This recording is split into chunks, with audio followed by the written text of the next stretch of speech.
You are Locked On Ole Miss, your daily podcast on the Ole Miss Rebels. Part of the Locked On Podcast Network, your team every day. Thanks for making the Locked On Ole Miss podcast your first and listen every day. We're free and available wherever you get your podcast, including YouTube. We are part of the Locked On Podcast Network, your team every day. Hello, I am Steven Willis from the Locked On Ole Miss podcast. He is Brian Smith, the Florida football scout. We're going to do recruiting again with National Signing Day on Wednesday, which is weird that they're going to do it on December 4th. It just doesn't feel right. And Brian, I have to talk to you off air. I have to figure out how to send my email and for the Under Armour game and all that as well. But we'll get after the game to do that because this is that time of year that recruiting and the transfer portal and all of that take over. And I guess there's no better place to start than with Deuce Knight. You actually are living in Auburn right now, so you have probably a little bit of an ear to the ground there. He visited for the Egg Bowl. It was an abbreviated visit, but he showed up. My gut feeling is he ends up at Auburn. I think so too. I talked to him a couple weekends ago, talked to his mom at Auburn. They seem to be headed that direction, but that was prior to him heading to Oxford. So I haven't talked to him in over a week. I don't know anything more than that, but he seems to be pretty much headed to play for the Tigers. Why he went to the Egg Bowl is kind of, like you said to me off air, it's the in-state game. He grew up with it. Go check it out, see what they have to say. But him leaving early is probably not a good sign for the Rebs. Yeah, and maybe it was just a situation that he might have showed up at the Iron Bowl. He could have been in that stadium for the Iron Bowl as well. So in recruiting, you never know how this is going to go. Deuce Knight is a really good quarterback, though, and I guarantee you Ole Miss was doing all they could to land that young man over the weekend. Yeah, he's one of the most physically gifted kids I've seen. 6'4.5", 205, 210, verticals around 42 inches. I mean, he's a very special talent. Yeah, it's pretty good. And, things aren't going that well. If you looked on Twitter, I think it was on Monday, Brian Harsin put out a hey, to the victors, whatever, and he's wearing an Alabama shirt. They show the reflection. He is doing an excellent job of trolling Auburn every time they lose a football game. Brian Harsin probably has very much ill will towards Auburn right now. I mean, he got spit on more or less. As he left, before he left, comments about his family, everything. So those might continue for the rest of his days on planet Earth. Yeah, it's something that he's not holding back. So we talked about Deuce Knight. I'm assuming Jared Smith is probably in that same boat because I didn't hear anything about that, and I don't think he showed up for the Egg Bowl. Yeah, I had heard earlier a few weeks ago that there was an effort. And even one of the guys that's more dialed in than I am, I talked to him, another recruiting guy, and he said, I'm not feeling great about that one right there. So Ole Miss made some kind of venture towards him. Did Auburn counter with an NIL? Did they clear it up? Or I have no idea. But since then, I have not heard Jared's name. Doesn't mean there isn't something there because it's still 2 days to signing day as we do this podcast, and stranger things have transpired. But I probably would have got a text or a phone call by now, I'd imagine. Yes. So that's enough for the bad news. Let's talk about the good news. Ole Miss did get a flip from Alabama with Caleb Cunningham. He's the number one player in the state of Mississippi. And this is the third year in a row that Lane Kiffin has pulled the number one player in the state. He's from right down the road from Starkville. I mean, Caleb Cunningham's a big get no matter what. With Trey Harris leaving, he slides right into one of those outside wide receiver, and he is athletically gifted enough to have a Ryan Williams type impact in year one. Yeah, if he doesn't catch 30 or 40 balls, it would probably be due to injury. He's 6'3", has incredible leaping ability, and his hand-eye coordination might be his best trait. By the way, he can really run. If you get in the open field with him, you better have an angle. Yeah, you better have a steep angle going on because the dude can absolutely go. I think he has a state championship game this week with Choctaw County. So obviously Ole Miss fans will be looking at that. Last year, or 2 years ago, I should say, I always remember these state championship games was the Sunterra and Perkins state championship game where he ran for like 360 yards and then 25 tackles. And he basically did everything except hold extra points. That's why he's a future National Football League player. Yeah, he's a really good player. Caleb Cunningham, do you see any real impediment to him coming in and actually being the guy? Because Austin Simmons. Everybody that might have been surprised by what Austin Simmons did against the Georgia Bulldogs this year, me and Brian were not two of those people at all. Whenever receivers see that, you obviously got the Caleb Cunningham commitment. The rumor is we're going to talk in a little bit potentially about Winston Watkins. You have a nice little nucleus developing in Oxford, Mississippi that is actually being done on the high school end and not the transfer portal end. They're finally starting to build that up. Well, that's important. You need to be a program that can, you can go get Walter Nolan by all means. But at the same time, getting kids in your program and building through the high school ranks, just look at the receivers that Ole Miss has signed from just in state, not including the kid they'll get from Georgia or somebody from Florida or whatever. There's so many good players down here. They get more development. They get more time with the quarterback. That's important. And it alleviates having to throw too much money in the portal. I'm sure they spent a lot, but they could have probably spent less if they got some of those kids out of high school. It's kind of funny, and this is a little bit off subject, but you have Austin Simmons at Ole Miss coming around. You have Michael Van Buren at Mississippi State. You have just young quarterbacks all over the league. DJ Lagway.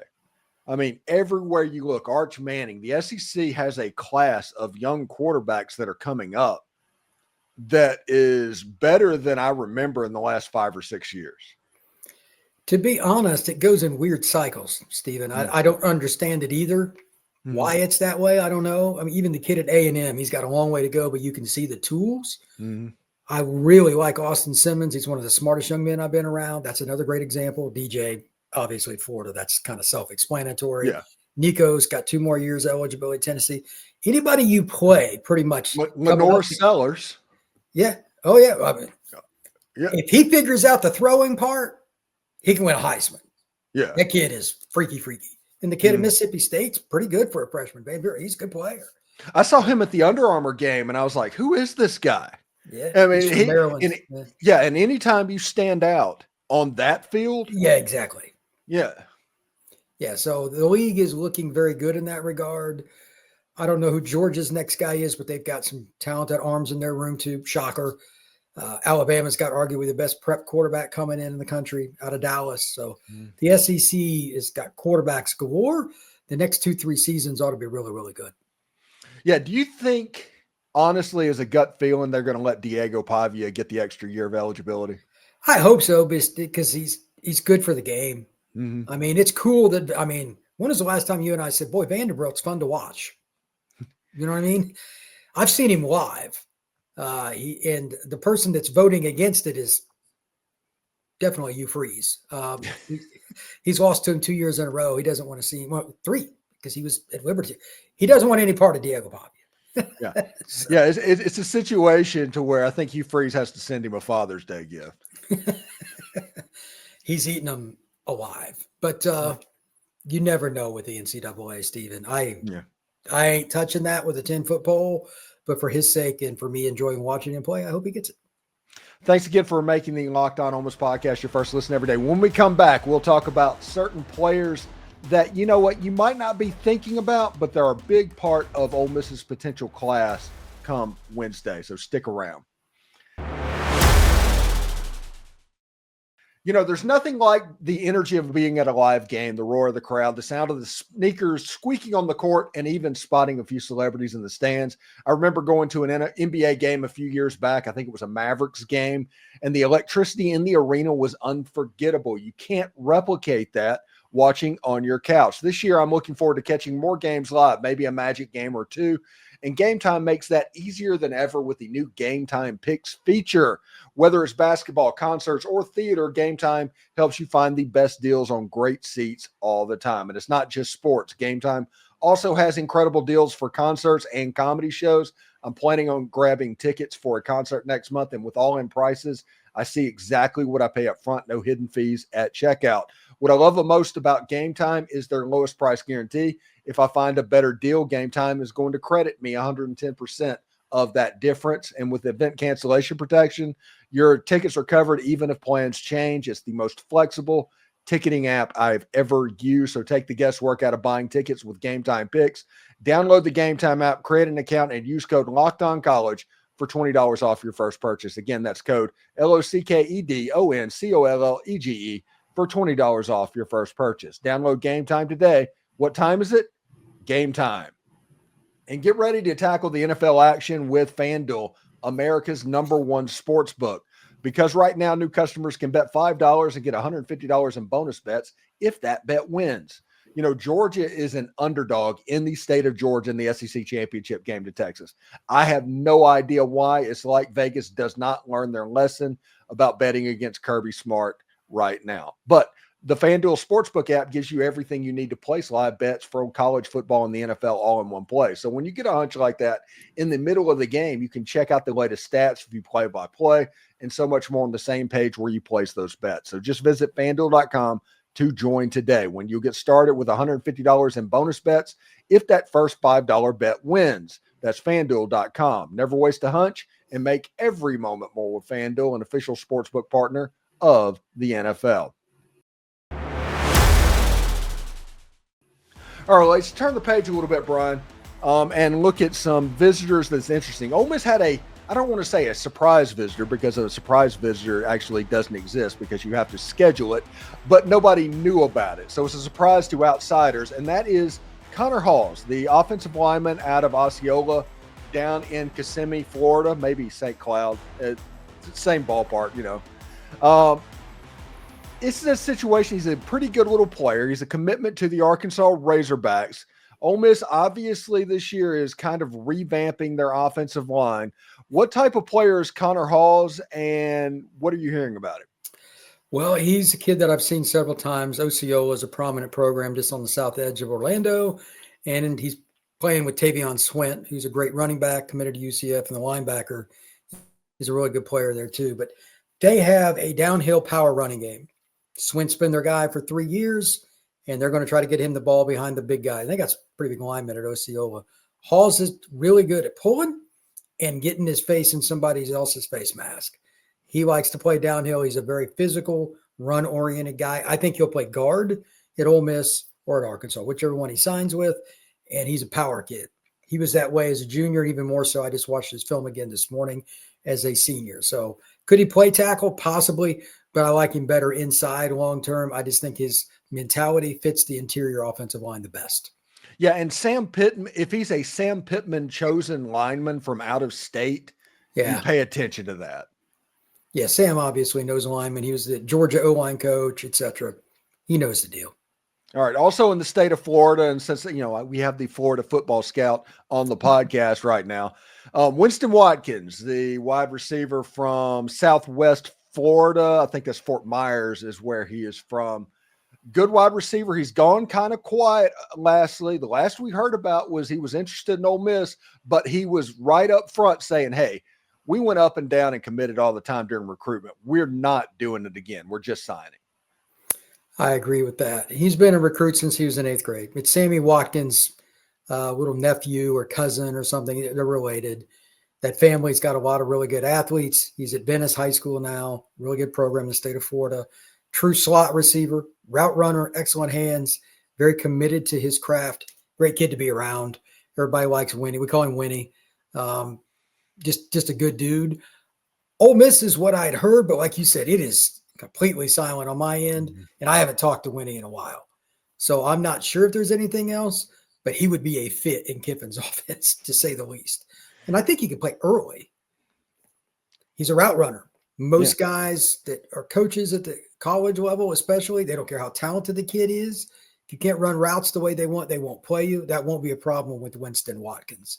He's 5'9.5", 170, 180 pounds. He's put together. He's got no body fat. Very, very dedicated to the game of football. He's going to play early somewhere. Yeah, and everybody needs to realize that's watching this video, the potential quarterback for Ole Miss next year is Austin Simmons. So there should be a 7-on-7 connection with people that were round about the same class level with They Austin. know each other. Yeah, so they're all recruiting together, and I'm sure that Austin is pulling the string. Now, the other one that I want to talk about is a defensive end that was either committed to UCF or he was leaning towards UCF, went on an official visit to Ole Miss, committed to Ole Miss. That's Tylen Lee, the defensive end out of Florida. Tell me about this young man and if he's going to sign, what you've heard about him, all of that stuff. Because I think this past weekend at the Florida State game, Tylen Lee was in Tallahassee. He's from Pensacola, so he's a Panhandle kid. He's obviously familiar with FSU. But we're talking 6'4", 240, can really run, extremely long. He fits the profile of a true 4-3 SEC defensive end.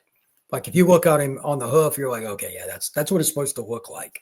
Then you watch the film and you see how long his arms are and how well he uses his levers in general. True speed rusher. And he's got some twitch to him, and he'll go after guys across the field. He puts in a lot of effort. So his offer list is through the roof. Florida State thinks they got a really good chance to flip him. Does that mean they will? Right now, I wouldn't put any stock in anything Florida State. And I mean, that's the podcast I do, but I'm a realist. That program is in disarray.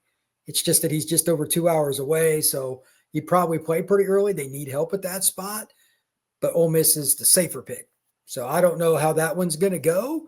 And to my knowledge, there's nobody else involved. It's going to be one of those two. That's what I've heard. If there's anything else, I'm unaware of it. Yeah, it should be interesting. There's obviously a heavy Florida influence in Ole Miss's high school class this year. About a third of them. About a third. Yeah. And the transfer portal seems to be drifting towards Texas. And it's kind of interesting to see that Ole Miss is so heavily in that area, which of course they would. That's where the people are. Yeah. Well, yeah. I mean, the starting corner for Georgia is already in the portal, which makes that is the transfer portal is going to be buck wild. Yeah, different world, man. Different world now. You and I don't live in it, that's for sure. All right. Brian Smith, the Florida football scout, joining us today. Thank you very much, Brian. And anything that we need to know before you get out of here? Just expect the unexpected on signing day. With all the NIL coming, not just Ole Miss, there's going to be one or two that you read and you're going to be like, what? That's going to happen. All right. Brian Smith, Florida football scout, thank you very much. We will talk to you later. And good luck on this signing day and with Gus Malzahn and the Nebraska defensive coordinator and the whole 9 yards at Florida State. Yeah, it's wild. I'm looking forward to it.